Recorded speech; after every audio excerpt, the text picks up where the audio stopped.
Welcome to the Riveo Impact Lab, the podcast in which we explore what it means for small businesses to have real impact in an evolving world. On this podcast, we engage our curiosity around topics like sustainability, diversity and inclusion, and the ethical outcomes of our decisions, all from a small business perspective. I'm Elin, and this is my co-host, Emily. At Riveo Creative, we've been talking a lot about accessibility in the past year. Inclusivity has always been one of our core values, and yet as we began to look more into accessibility, we realized just how little we actually knew. That's why we quickly gathered a support team of people who were experts regarding diversity, equity, and inclusion and formed our Diversity Advisory Board. One of those experts is Amy Graves, who we speak to on this episode of the Riveo Impact Lab. Amy is a web analytics expert, the Director of Accessibility for the National Association of Women Business Owners, or NAWBO, California, Chapter President of the NAWBO Inland Empire, founder and CEO of Hidden Consumer Consulting, and author of The Hidden Consumer.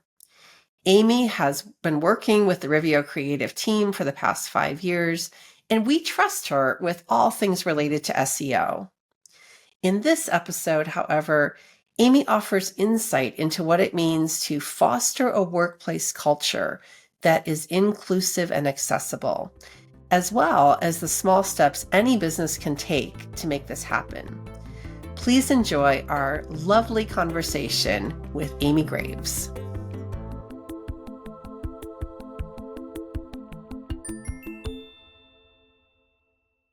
Amy, hey, nice to see you. Nice to see you too. I'm so excited. I know, I'm excited to talk with you today. We have this podcast and it's all about impact. And in thinking about who we wanted to bring on as guests, you were top of the list. Oh, thank you. So let's just start talking a little bit about you and how you got on this whole entrepreneurial journey in the first place. I knew I wanted to be an entrepreneur like 20 years ago when I was working in retail, and I was doing some really amazing things, turning stores around. And I didn't like the retail aspect of always having to work on the sales floor with the clients. But I did some really good work understanding numbers and human behavior, and I wanted to try and apply that to my own business. But it took me 20 years. We moved to California, and I couldn't find employment. Every time I went in for a job interview, it was something about my crutches because I'm disabled and people were refusing to hire me. So I'm like, well, if I'm going to start up my own company, now's the time. So I did. So it became more of I needed to do this is why I started my entrepreneurial journey so I can make money. But Amy, they weren't hiring you because of your crutches. That seems illegal. Very illegal and antiquated. And what the heck? How is this happening? So there's a law in California that allows companies to work. There's a loophole in this law that allows companies to at least say they're not going to hire you because their risk management board feels you're a threat to the safety of employees around you. So because I use crutches, the threat is that people could trip over my crutches. So I am a risk to the company. Okay, I've got a lot of problems with that, but we're going to move on. We're going to move on because you took that situation, you started a business, it's led you on this like really interesting journey. Do you want to just talk briefly about your business and what it is that you actually do? Your core business. We're going to get into the new thing later. Okay, the new thing later. Okay, so yeah. That journey itself is also hilarious. I opened March 3rd, 2020. Perfect timing. Perfect timing. It couldn't be better.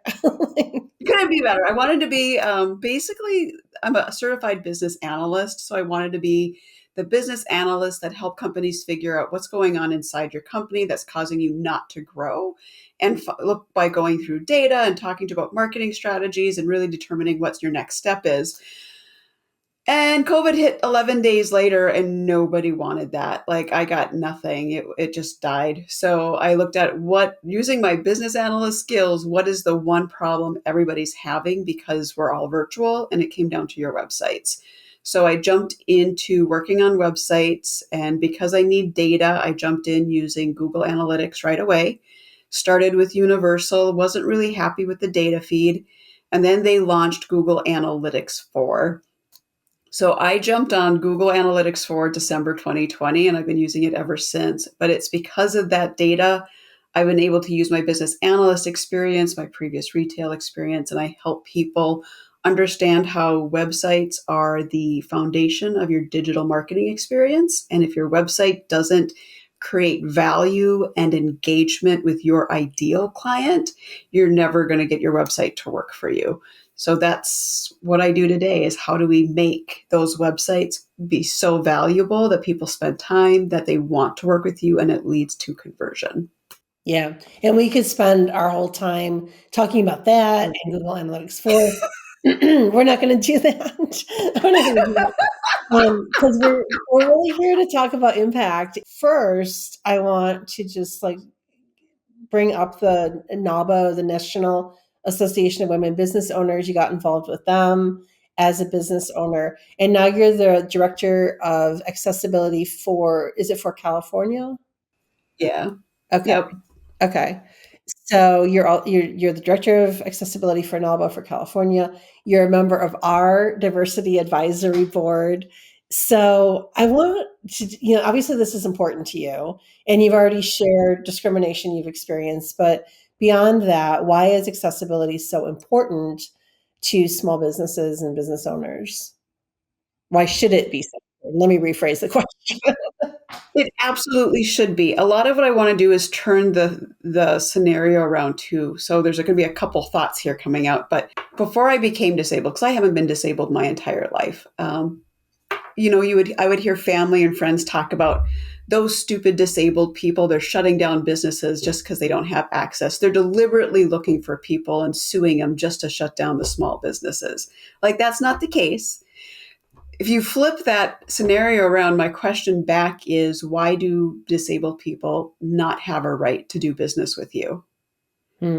So accessibility isn't, I mean, ADA laws are the basement level of inclusion, and it's not an inclusion. I mean, this is the bare minimum you need to do to not get sued.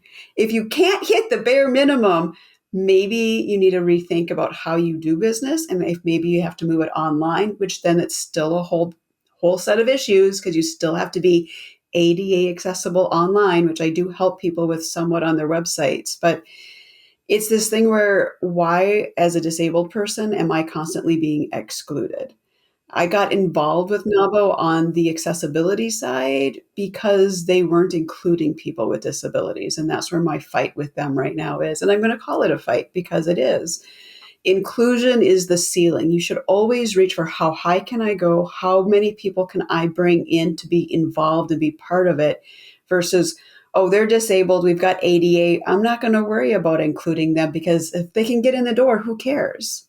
And that's what a majority of businesses and a majority of organizations consider accessibility. Just let them in the door. And most of the time, you still can't get in the door. Or the door is like 2 miles away and you still have to walk an extra 2 miles. It's really crazy thinking about all the physical locations that are just not accessible. It happens plenty in our own country, but I was traveling in Europe with cobblestone streets and really super old buildings, steep stairs. And I understand that there are reasons that some of those buildings can't be modified and so on and so forth, but it's really a big deal, Mm-hmm. that there's all these places that people with disabilities can't access. And it's not just physical, it's online too. I was looking at a website the other day that it just had so much going on. It's like animation, not just animation, but tons of different video, flash pop-up things, all so much happening. And I was I was thinking about you, and I thought Amy would hate this. This would not be okay with her. My own mom is losing her vision, so we're all learning how to use screen readers and how to help her navigate that. And I guess that's pretty common, is like when it hits you personally, that's when you really understand. But can you explain a little bit about like why something like that crazy website is really problematic and locks people out, locks a lot of people out? There's two big things about that is when it comes to a website, the more animation, the more videos, the more movement, the more things you just like you threw the whole kitchen sink at one page, it's going to slow down your ability to load. So that means people on older technology are not going to be able to see your website. And my first question is, did you design the website for your ideal client, or did you design it because it's what you wanted and you had a fear of missing out? Most people design their websites based on FOMO, and that kills your website hardcore. The other issue is, and I'm going to give you a personal experience here. I was working with a client and they rebuilt and they were so excited. They had this great new homepage for their website and they animated and created motion for every single text box and image on site.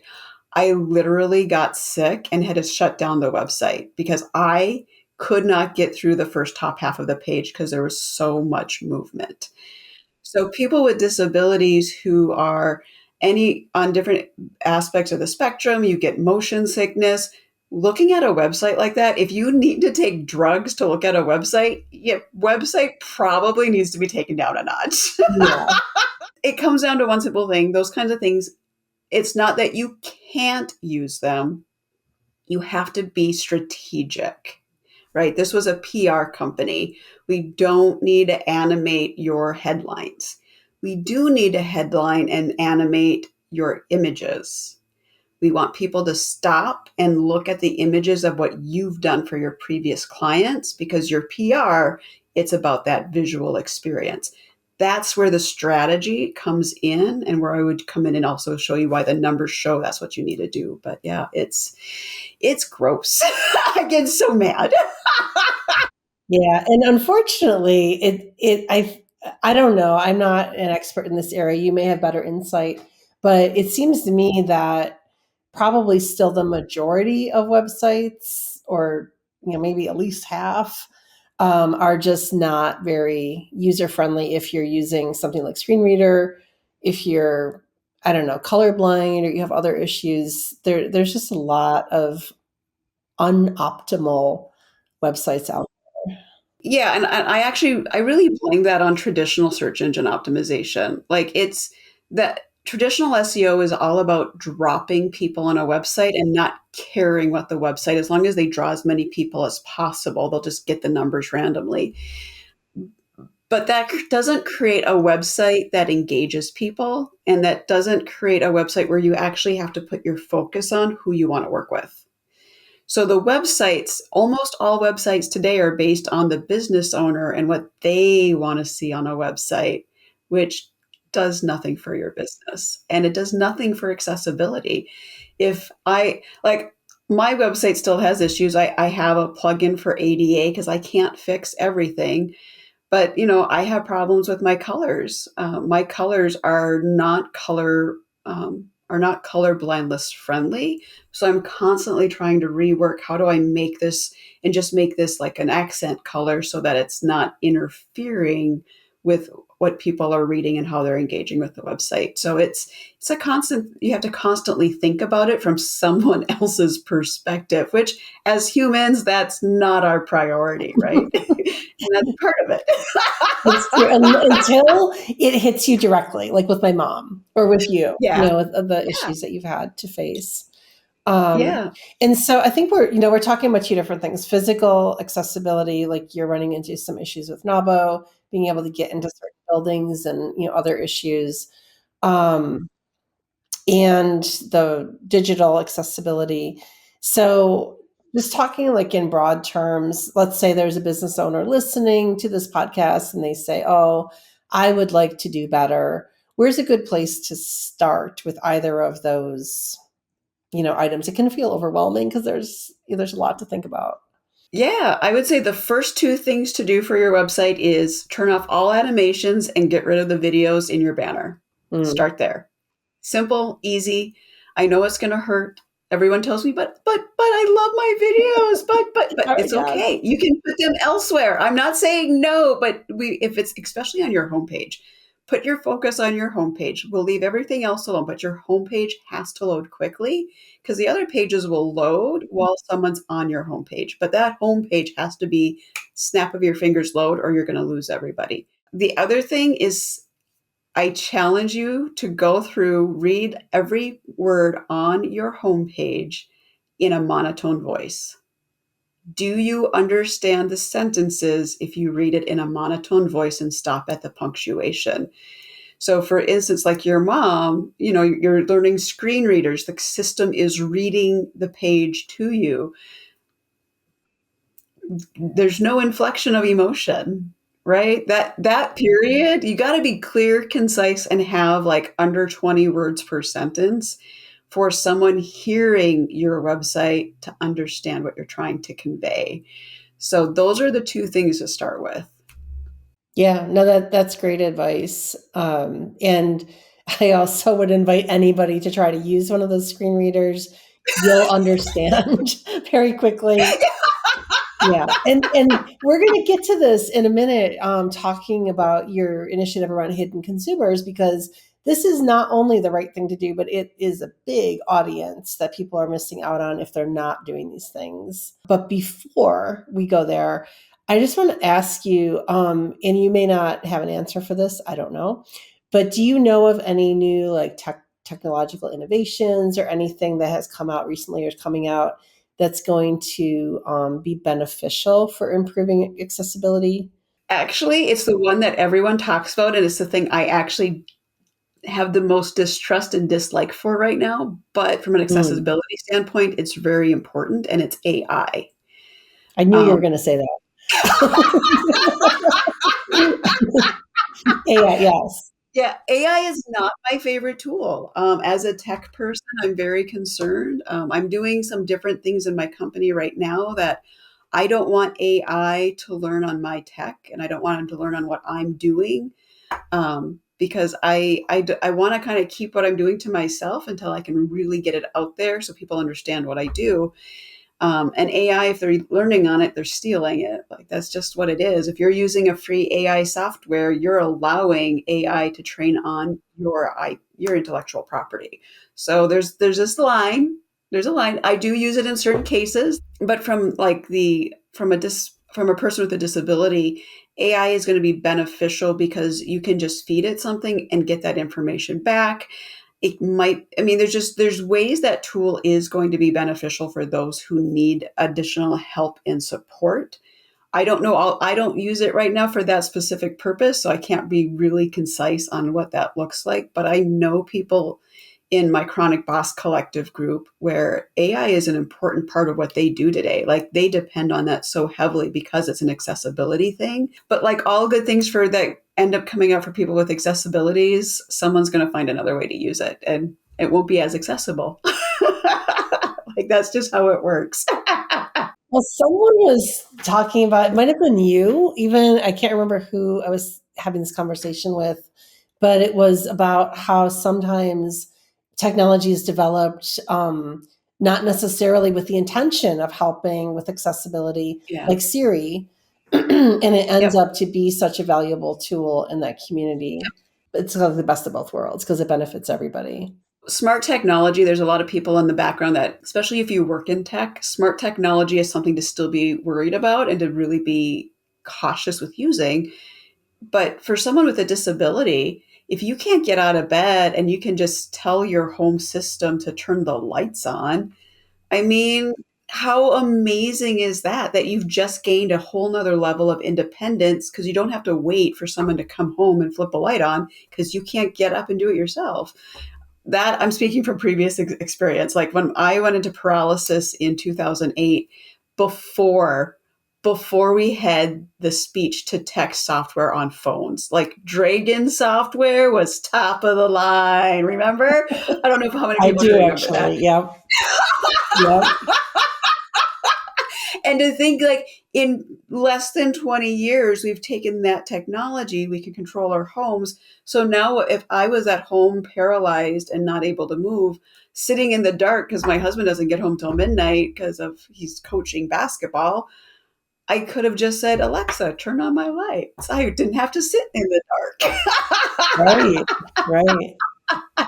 So yeah, that's a great example of a technology, though, that does exactly that. And it's very beneficial to those with disabilities. Yeah, no, that's a really good point. And I imagine that in the coming years, that's just going to evolve more and become more customized, I guess, to each person and what they need. I would say in the last 5 years, I don't think even the last 10 years, but at least in the last 5 years, there's been more emphasis put on accessibility. You can go into Word and you can tell it what to type up for you and it will do your corrections. So you don't have to actually be typing. But even on your browsers, you have accessibility settings now. Like go to Mhm. Chrome, go to whatever you use, and you can turn on accessibility so you can talk to your browser and it will pull up the website you're looking for. So yeah, there's some great technology coming out. When we talk about impact, this is one way that we're able to, I guess, make an impact is to reach, to make sure that our message is getting to a previously marginalized group of people Yeah. who were unable to receive it. And I do think that many of us have never really gave that a lot of thought, realized how challenging it is to live with certain conditions. And now that there's maybe more awareness and there's more tools, and we do have an ability to do more. At this point, I'm going to switch over and invite a conversation around the hidden consumers work that you're doing, because this is, talk about impact. This is really, really cool. Do you want to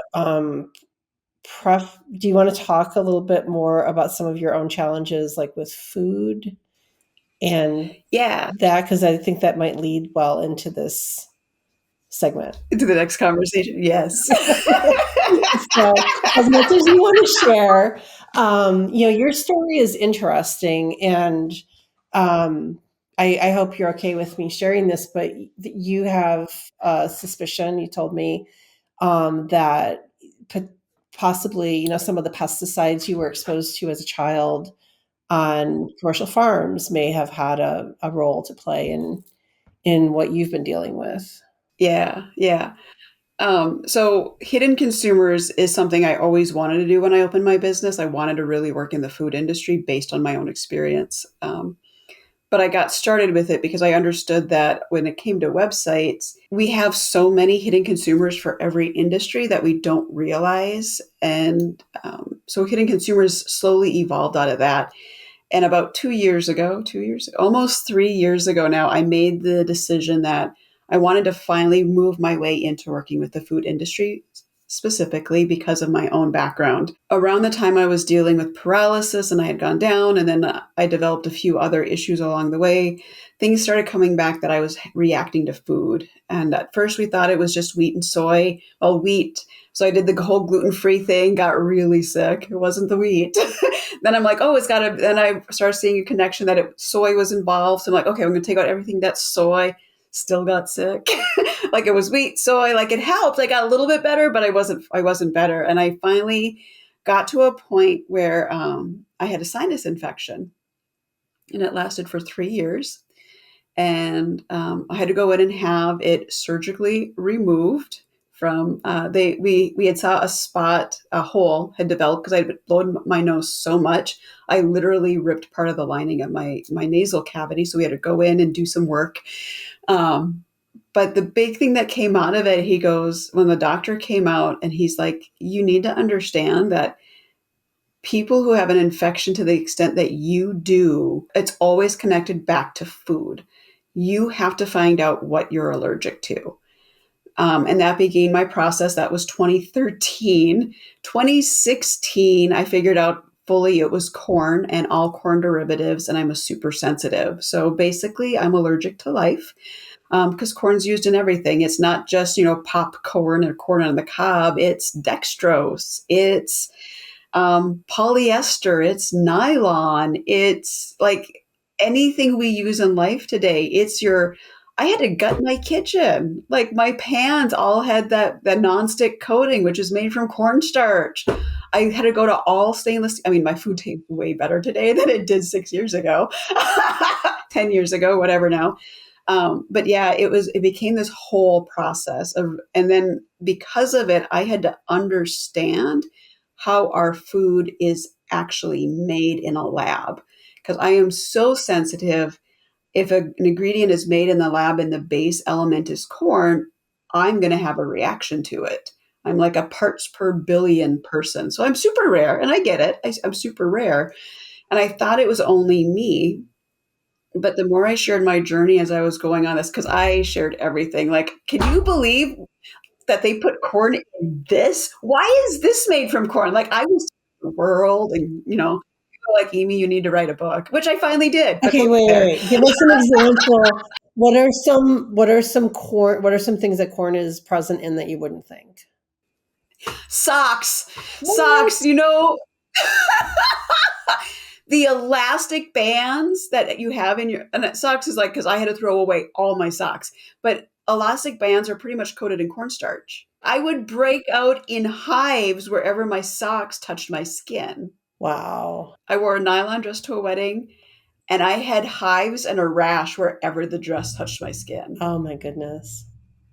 It So, was bad. Like so it's you like can only wear cotton, like natural yeah, fibers, I assume. natural fibers. Yeah, yeah. Or why is there cornstarch in my sugar? Why is there cornstarch in my salt? Like I can't use basic table salt. I can't use basic table sugar. I can't use anything like sugar in the raw or any of those sugars because they're all involve cornstarch. It's all there. And it's legal to put it in there without saying it's in there because it's not intended for digestion. Like if it's in my food, I'm digesting it. I Mm, don't care what your intention is. wow. But who knows that? Like I didn't until I had to dig into it and find out why am I reacting to sugar? Why am I reacting to salt? Like it was a whole thing. I got so mad. That's really, really interesting. So this whole journey led you on this hidden consumers path. Path, yeah.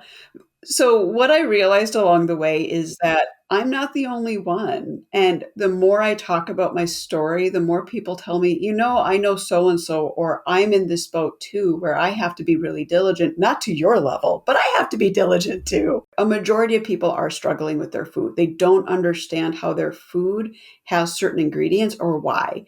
So, one of the things when I was researching my book, that I discovered is that the population of people who are between 30 and 40 years old right now have the highest level of kidney failure linked back to our lab created sugars that are in our energy drinks, our sodas, hidden sugars that are in sugar free food. They're not really sugar free. I'm just going to tell you that right now. There's like 50 names for sugar that don't say sugar.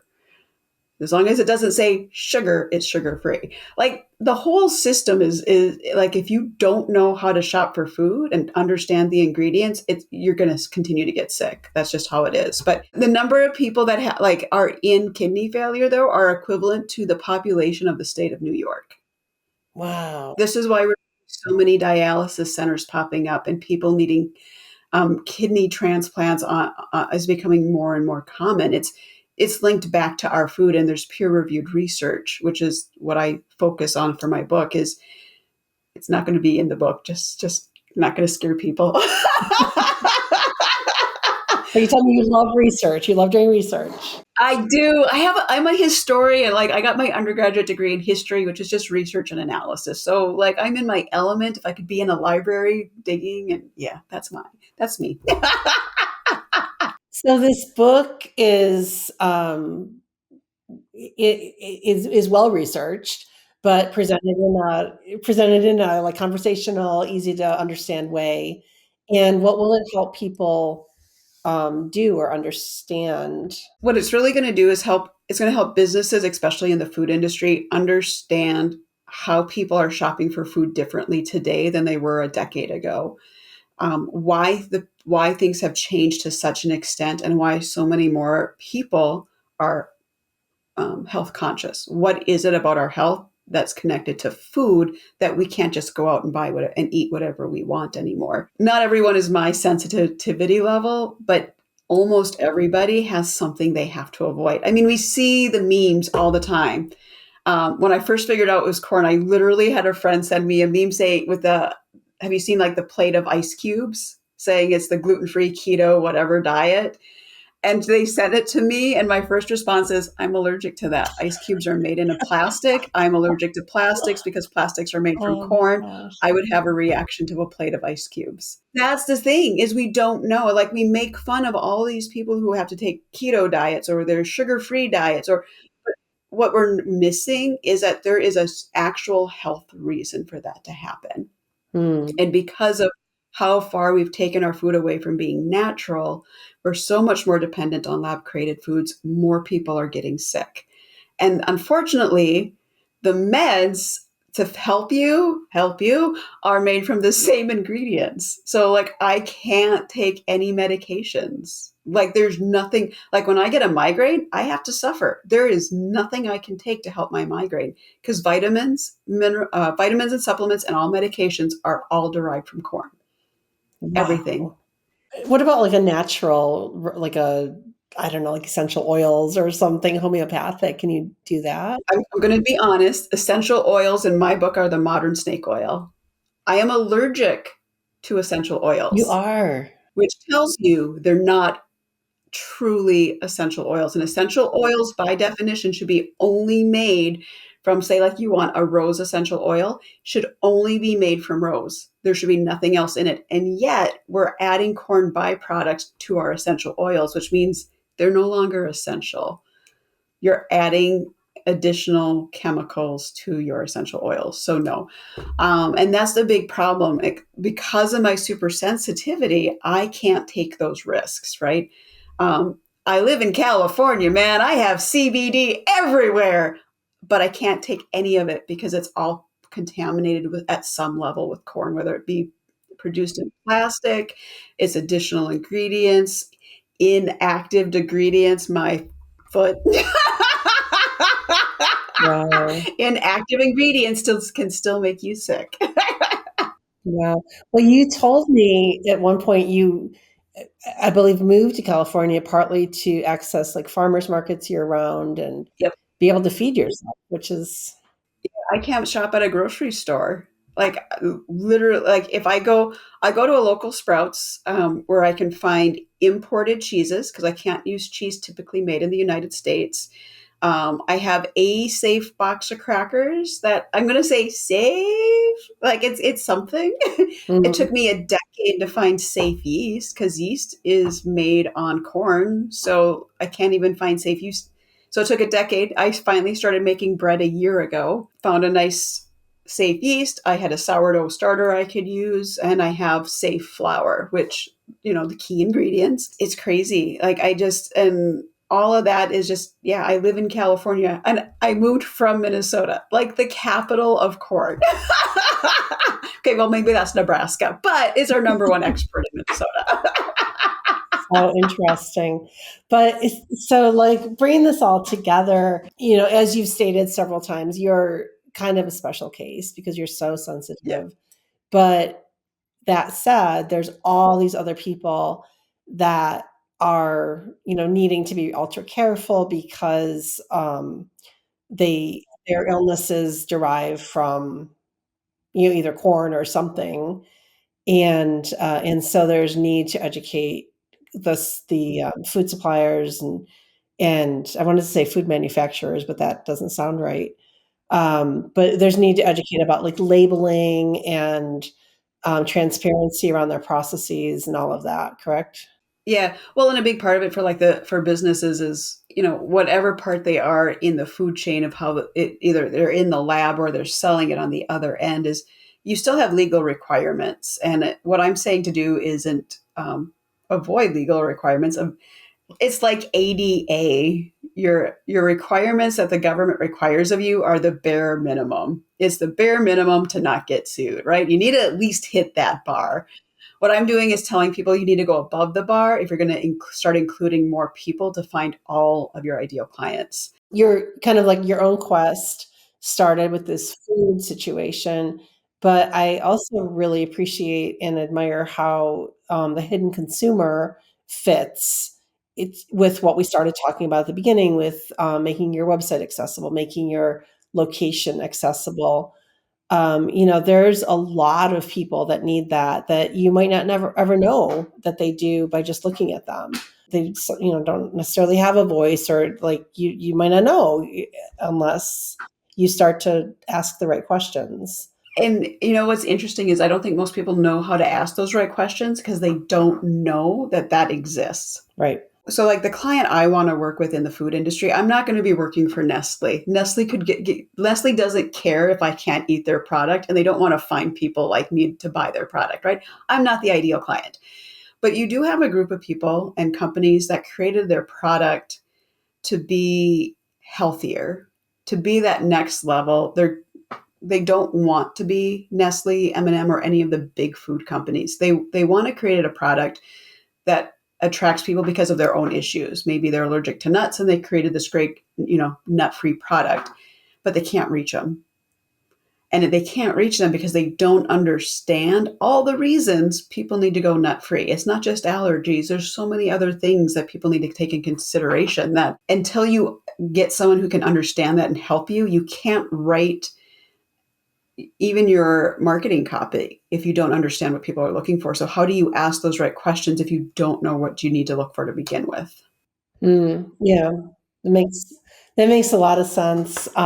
Yeah. So you're almost like this, or I shouldn't say almost, you are this catalyst for change and really rippling out. I know you're just getting started with your hidden Right. consumers project. Let's call it a project.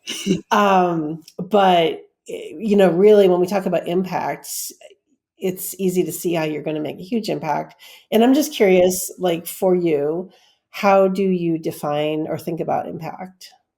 Impact for me is you make a positive change on the world around you. I am looking to change the world, but I also understand my positive impact is day to day with the people I have regular interactions with. So one more person I talked to and got the message out to is one more person that's going to step back and say, wait, I need to do this differently, or wait, what happened there, right? Like it's going to make them stop. It's going to make them pause. That's the positive impact. I mean, I want to change the world. I want websites to accurately talk about what is in all the ingredients. I know you don't legally have to, but if you want consumers to buy your product and maybe they're right there on the edge and they're your hidden consumer, the more value you provide, the more likely they are to buy your product. So how do we do that? Because we can't get it all on a label. Like we're not going to put this in a package. Like it's going to have to be connected to your website, and we're going to have to find ways to really get that message out to people. So that's the impact. The impact is day to day. How do we spread the message, and then who will actually take that step up and be a leader in their industry to make those changes? So it's so exciting. It's really exciting to witness your journey. I really mean that, and look forward to watching what happens when this book comes out, and all the things that are going to come after that. So, with that said, how can people find the book and find you and connect with you? Tell us everything. I'm so excited about this book because I keep talking about it, right? We're still working on some edits because my book was research based to start with. It's really about having that conversation in the book. So this is a two-part thing. Before the book comes out, I'm releasing my research in white papers. So you'll be able to see the back end of how I came to this viewpoint and why I say what I do before you get the book. It's not for the faint of heart. My research was 80,000 words. Basically, it was an 80,000 word academic paper was where I started to move the book into that conversation because I had to get all that research out. So that's going to be the white paper. The book itself is about that conversation and really talking through what does that research mean. because most people don't understand research at the level I do, and I get it. So it's how does that impact daily life? So even if you're a consumer and you're like, what is this all about? You're going to be able to pick up and read the book and understand what we're trying to do in the food industry. And if you pick up the book and you go, I know someone, you should recommend the book to people that are in the food industry. Trust me, they need this book. So the book itself, it's on my website, hiddenconsumersconsulting.com. It's under the book because it's going to be the book of 2025. That's what I'm saying. And because we love our own stuff, right? You can actually pre-order this almost anywhere. I recommend you go through bookshop.org and put in your local bookstore and pre-order through your local bookstore. For me, I actually will pre-order my own book because I want to support Get Lit Books in Moreno Valley. But you can order this anywhere. I'm on Amazon. You can find my author page on Amazon. I'm going to be applying for a Goodreads page as well, so you'll be able to find me there. But Target, Barnes & Noble, they're all going to pre-ordering. You can pick. So there are a list. I've got 10 links on my book page of all the places you can pre-order the book through, including the United Kingdom, Canada, and Australia. Oh, wow. So, and the name of the book again? The Hidden Consumer, Uncovering the Power of Health-Conscious Buyers is the name of the book. Wonderful. By Amy Graves. By Amy Graves. I'm an author. It's my first book. Congratulations. And I have a second book that's been written, and it's been written for like 6 years, and I have yet to publish it. So we'll see how this one goes. Maybe the second book will come out faster. Okay, well, that's a whole other conversation, but that sounds very interesting, and look forward to that one as well. But thank you, Amy, for taking the time to talk with us about accessibility, food issues, corn, impact, making your voice heard, getting access to all the things that all people should be able to access and enjoy. It's really interesting, inspiring, the work that you're doing. And I love this conversation. Thank you. This was fun. This was my favorite interview. I love this. Wow. Wow. That's fantastic. Thank you.